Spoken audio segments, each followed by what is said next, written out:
Each week, your child will bring home a spelling sort. These sorts, at the top of it, will have header cards, which will tell you the focus sorts for the week.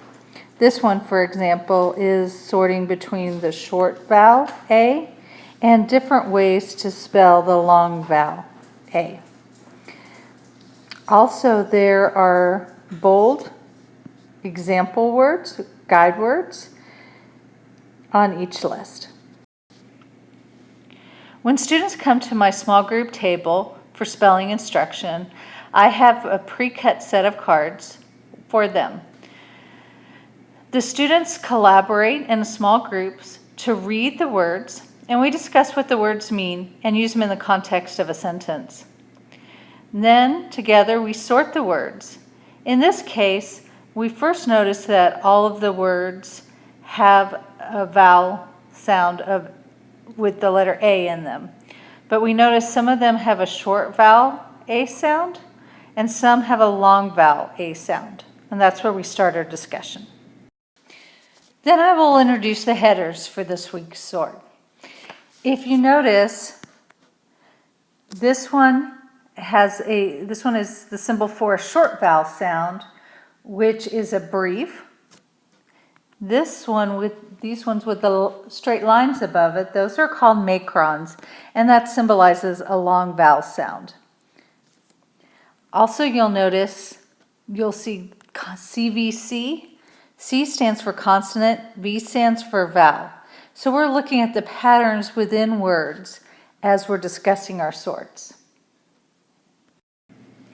Then we sort those bolded words that I mentioned before, those guide words or practice words, and we sort them under the heading. As we sort them, we might highlight or mark them with the patterns that we notice.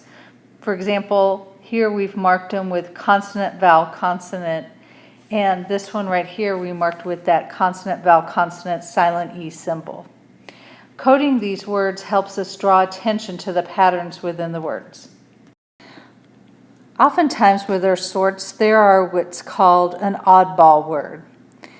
For example, with this sort with long A, we've introduced the word they. When you say that word, students often confuse the spelling of the word they because it has the long A sound, and oftentimes students spell that THAY. So we'll take a look at this oddball and discuss how it's not quite fitting the rules that we would expect. This enables us to address some commonly misspelled words and put them within the context of the word sort. After meeting with me for a guided lesson, the students then cut all their words and will use them to sort their words in their word study notebook.